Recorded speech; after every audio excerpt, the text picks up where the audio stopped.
ಹೌದಾ? ಹೀಗೆ ಜನಕ ರಾಜ ತನ್ನ ಮಾತುಗಳನ್ನು ಹೇಳಿ ಮುಗಿಸಿ ತನ್ನ ವಂಶ ಪರಂಪರೆಯನ್ನು ಹೇಳಿ ಊರ್ಮಿಳೆಯನ್ನು ಕೂಡ ಲಕ್ಷ್ಮಣನ ಕೊಡಬೇಕು ಅಂತ ಕೇಳ್ಕೊಂಡಾಗ ಇಬ್ಬರು ಒಪ್ಕೊಂಡ್ರು. ಆಗ ಆ, ವಿಶ್ವಾಮಿತ್ರ ಹೇಳ್ತಾರೆ, ಬಹಳ ದೊಡ್ಡ ಮಾತಿದು, ಗಮನಿಸಬೇಕಾದದ್ದು. ಈ ಮಾತನ್ನ ಜನಕ ರಾಜ ಹೇಳಲಿಲ್ಲ, ದಶರಥ ಹೇಳಲಿಲ್ಲ, ವಿಶ್ವಾಮಿತ್ರ ಹೇಳ್ತಾರೆ. ನೋಡಪ್ಪ, ಇಕ್ಷ್ವಾಕು ವಂಶ ಮತ್ತು ವಿದೇಹ ಎರಡೂ ರಾಜರ ವಂಶಗಳು ಅತ್ಯಂತ ಶ್ರೇಷ್ಠವಾದಂಥದ್ದು, ಅಪ್ರಮೇಯವಾದಂಥ ರಾಜ್ಯಗಳು. ಇದಕ್ಕೆ ಸಂಶಯ ಯಾರಿಗೂ ಇಲ್ಲ. ಇವೆರಡೂ ಕುಲಗಳಲ್ಲಿ ಸ್ಥಾಪಿತ ಆಗುವಂಥ ಧರ್ಮ ಸಂಬಂಧ ಇದೆಯಲ್ಲ, ಬಹಳ ಒಳ್ಳೆಯದಿದು. ಎರಡು ದೊಡ್ಡ ಕುಲಗಳು ಒಂದೇ ಕೂಡೋದು ಬಹಳ ಒಳ್ಳೆಯದಿದು. ದೈವದ ದೃಷ್ಟಿಯಿಂದ, ಮತ್ತು ಇನ್ನೊಂದು ಹೇಳ್ತಾರೆ ಬಹಳ ಚಂದ, ಅದು ಭೂಮಿಯ ದೃಷ್ಟಿಯಿಂದ, ಜಗತ್ತಿನ ದೃಷ್ಟಿಯಿಂದ ಬಹಳ ಒಳ್ಳೆಯದು. ಕಲ್ಪನೆ ಮಾಡ್ಕೊಳ್ಳಿ, ಎರಡು ಪ್ರಚಂಡ ರಾಷ್ಟ್ರಗಳು, ಎರಡು ಅತ್ಯಂತ ಸಮೃದ್ಧಿಯಾದಂಥ ಪ್ರಚಂಡ ರಾಷ್ಟ್ರಗಳು ಎರಡಿದ್ದಾವೆ. ಅವೆರಡು ಒಂದಕ್ಕೊಂದು ವಿರುದ್ಧವಾಗಿ ನಿಂತು ಇಡೀ ಜಗತ್ತಿಗೆ ತೊಂದರೆ ಆಗುತ್ತೆ.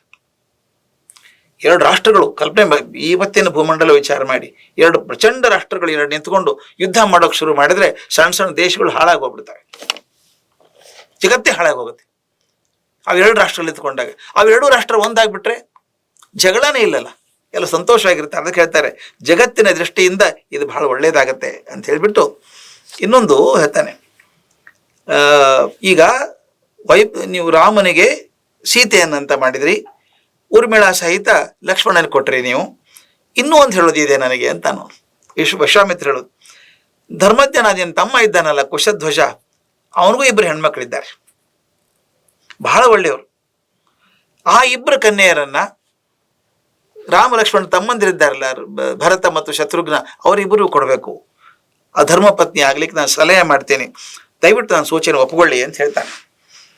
ದಶರಥ ರಾಜನ ಎಲ್ಲ ಪುತ್ರರು 4 ಜನ ಲೋಕಪಾಲಕಳಂಗೆ, ದೇವತೆಗಳಂಗೆ ಪರಾಕ್ರಮಿಗಳಾಗಿದ್ದಾರೆ.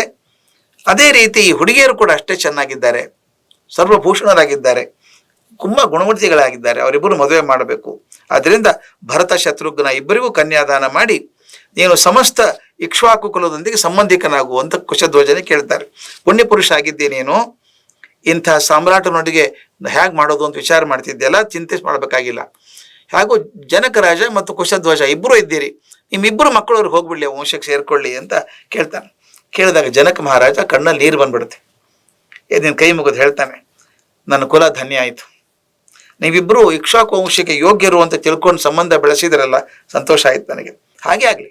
ಸದಾಕಾಲ ಜೊತೆಯಾಗಿರುವಂಥ ಭರತ ಶತ್ರುಘ್ನರು ಕೂಡ ಕುಶಧ್ವಜನ ತಂಗಿ ಮಕ್ಕಳು. ನೋಡಿ ಹೆಂಗಿದೆ, ಭರತ ಯಾವಾಗಲೂ ಶತ್ರುಘ್ನ ಜೊತೆಗೇನೆ ಇರೋನು, ರಾಮ ಲಕ್ಷ್ಮಣನ ಜೊತೆಗೇ ಇರೋನು. ಅದಕ್ಕೆ ರಾಮ ಲಕ್ಷ್ಮಣರಿಗೆ ಜನಕನ ಮಕ್ಕಳು ಜನಕ ರಾಜನ ಇಬ್ಬರು ಮಕ್ಕಳು ರಾಮ ಲಕ್ಷ್ಮಣರಿಗೆ, ಇವರ ಭರತ ಶತ್ರುಘ್ನ ಇಬ್ಬರು ಜೊತೆಗಿರೋರಿಗೆ ಕುಶಧ್ವಜನ ಮಕ್ಕಳು. ಅವರಿಬ್ಬರನ್ನ ಮದುವೆ ಸ್ವೀಕರಿಸಿ ಅಂತ ಹೇಳ್ಬಿಟ್ಟು, ಹಾಗಾದ್ರೆ 4 ಜನ ರಾಜಕುಮಾರರು ಒಂದೇ ದಿವಸ 4 ರಾಜಕುಮಾರರ ಜೊತೆಗೆ ಮದುವೆ ಆಗಲಿ ಅಂತ ತೀರ್ಮಾನ ಮಾಡಿದರು. ಮುಂದಿನ 2 ದಿನಗಳ ಫಲ್ಗುಣಿ ನಕ್ಷತ್ರ ಇದೆ, ಅದರ ಮೊದಲು ಪೂರ್ವ ಫಲ್ಗುಣಿ, 2ನೇ ದಿವಸ ಉತ್ತರ ಫಲ್ಗುಣಿ ನಕ್ಷತ್ರ ಇದೆ. ಅದಾದ್ಮೇಲೆ ಪ್ರಜಾಪತಿ ಭಗವಾಗಿದೆ. ಅದರಿಂದ ಜ್ಞಾನಿಗಳಾದವರು ಆ ನಕ್ಷತ್ರದಲ್ಲಿ ಮದುವೆ ಮಾಡೋದು ಬಹಳ ಒಳ್ಳೇದಂತಾರೆ. ಹಾಗೆ ಮಾಡ್ಬಹುದಾ? ಆಗ್ಬಹುದು, ಒಂದು ಮುಹೂರ್ತ ಮಾಡಿ ಅಂದರು. ನೀವು ಕನ್ಯೆಯರ ವಿವಾಹವನ್ನು ನಿಶ್ಚಯ ಮಾಡಿ ನನಗೆ ಮಹಾಧರ್ಮವನ್ನು ಕೊಟ್ಟಿದ್ದೀರಿ, ಆದ್ದರಿಂದ ತಾವಿಬ್ಬರು ಕೂಡ್ರಿ ಅಂತ ಕೂಡಿಸ್ತಾನೆ. ನಿಮಗೆ ಎಷ್ಟು ಚಂದದ ಮಾತಿದೆ ಗೊತ್ತಾ? ಜನಕ ರಾಜ ಹೇಳುವಂಥ ಮಾತು ವಿಶ್ವಶಿಷ್ಠರಿಗೆ ಹೇಳ್ತಾನೆ. ಯಥಾ ದಶರಥ ಸೇಯಂ ಯಥಾ ತಥಾ ಯೋಗ್ಯ ಪುರಿ ಮಮ ಪ್ರಭುತ್ವೇ ನಾಸ್ತಿ ಸಂದೋಹೋ ಯಥಾರ್ಹಂ ಕರ್ತುಮರ್ಹತ. ಸ್ವಾಮಿ, ತಪ್ಪು ತಿಳ್ಕೊಬೇಡಿ ವಶಿಷ್ಠರೇ, ನೀವು ದಶರಥನ ರಾಜ್ಯ ನಿಮ್ಮದು ಹೇಗೋ, ಕುರುಗುಲುಗಳು ನೀವು ಅಲ್ಲಿ, ದಶರಥನಿಗೆ ನೀವು ಕುರುಗುಲುಗಳು. ಆ ರಾಜ್ಯ ಹೇಗೆ ನಿಮ್ಮದೇನೋ ಹಾಗೆ ನನ್ನ ರಾಜ್ಯ ಕೂಡ ನಿಮ್ಮದೇ ಅಂತ ತಿಳ್ಕೊಳ್ಳಿ. ನನ್ನ ಜನಕ ರಾಜನ ಆಸ್ಥಾನ ಮಿಥಿಲಾ ನಗರ ಕೂಡ ನಿಮ್ಮದೇ ಅಂತ ತಿಳ್ಕೊಳ್ಳಿ. ಕುಶಧ್ವಜನ ಸಾಕಾಂಕ್ಷ ನಗರ ಕೂಡ ನಿಮ್ಮದೇನೆ. ನೀವು ಹೇಗೆ ಹೇಳ್ತೀವಿ ಹಾಗೆ ಮಾಡ್ತೀವಿ ನಾವು, ತೀರ್ಮಾನ ಮಾಡಿ ಅಂತ ಅಂದಾಗ ದಶರಥ ಹೇಳ್ತಾನೆ, ನೋಡಿಪ್ಪ, ನಿಮ್ಮಿಬ್ಬರು ಅಣ್ಣ ತಮ್ಮಂದ್ರ ಗುಣ ಬಹಳ ಚೆನ್ನಾಗಿದೆ. ಅಣ್ಣ ತಮ್ಮ ಎಷ್ಟು ಚೆನ್ನಾಗಿದ್ದೀರಿ ನೀವು, ಋಷಿಗಳನ್ನ ಎಲ್ಲರೂ ಚೆನ್ನಾಗಿ ಸತ್ಕಾರ ಮಾಡಿದ್ದೀರಿ, ಮಂಗಳ ಆಗಲಿ ನಿಮಗೆ.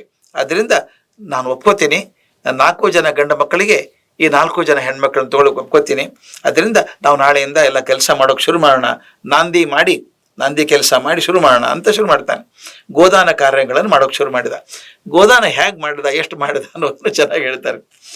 ದಶರಥ ರಾಜ ತನ್ನ ಒಬ್ಬೊಬ್ಬ ಪುತ್ರರ ಮಂಗಲಕ್ಕಾಗಿ ಧರ್ಮಾನುಸಾರ 1,00,000 ಗೋವುಗಳನ್ನು ಕೊಟ್ಟಂತೆ. 4 ಜನ ಮಕ್ಕಳಿಗೆ ಎಷ್ಟಾಯ್ತು? 4 ಲಕ್ಷ ಗೋಗಳನ್ನು ಕೊಟ್ಟಂತೆ, ದಾನ ಮಾಡಿದಂತೆ. ಅಂದ್ರೆ ಆ ಕಾಲಕ್ಕೆ ಶ್ರೀಮಂತಿಕೆ ಅನ್ನೋದು ಕ್ಯಾಶ್ ಇರಲಿಲ್ಲ, ಹಣ ರೂಪಾಯಿ ಇರಲಿಲ್ಲ. ಆಗಿನ ಶ್ರೀಮಂತಿಕೆಯನ್ನು ಅಳೆಯೋದು ಎಷ್ಟು ಗೋಗಳಿದ್ದಾವ ನಿಮ್ಮ ಕಡೆಗೆ ಅಂತ, ಗೋ ಸಂಪತ್ತು ಅಂತ. ಗೋಗಳು ಕುದುರೆಗಳು ಎಷ್ಟಿದ್ದಾವ ನಿಮ್ಮ ಕಡೆಗೆ, ಅವರು ಶ್ರೀಮಂತರು ಅಂತ. ಹಾಗೆ ದಶರಥ ದಾನ ಮಾಡಿದ್ದೆ 4 ಲಕ್ಷ ಗೋಗಳಿಗೆ ಮಾಡಿದ್ದಂತೆ. ಅಷ್ಟೇ ಅಲ್ಲ, ಆ ಪ್ರತಿಯೊಂದು ಗೋವಿಗೂ ಒಂದು ಕರು ಇರಬೇಕು, ಸರ್ವಾಲಂಕಾರವಾಗಿರ್ಬೇಕು, ಮತ್ತು ಅವುಗಳ ಕೋಡುಗಳಿಗೆ ಬಂಗಾರದ ಅಣಸು ಹಾಕಿರ್ಬೇಕು. 2 ಕೋಡುಗಳು ಬಂಗಾರದ್ದು ಕವರ್ ಹಾಕಿರ್ಬೇಕು ಮೇಲೆ. ಹೀಗೆ 4 ಲಕ್ಷ ಗೋಗಳನ್ನ ಬೇಕಾದಷ್ಟು ದನಗಳನ್ನ ಅವಶ್ಯಕತೆ ಇದ್ದವ್ರಿಗೆ ಎಲ್ಲರಿಗೂ ದಾನ ಮಾಡಿದ. ದಾನ ಮಾಡಿ ಎಲ್ಲ ಕಡೆ ಬಂದು ಪ್ರಜಾಪತಿ ಬ್ರಹ್ಮದೇವನ ಹಾಗೆ ಕಾಣಿಸ್ತಾ ಇದ್ದ ದಶರಥ ಅನ್ನುವಲ್ಲಿಗೆ 72ನೇ ಸರ್ಗ ಮುಗೀತು.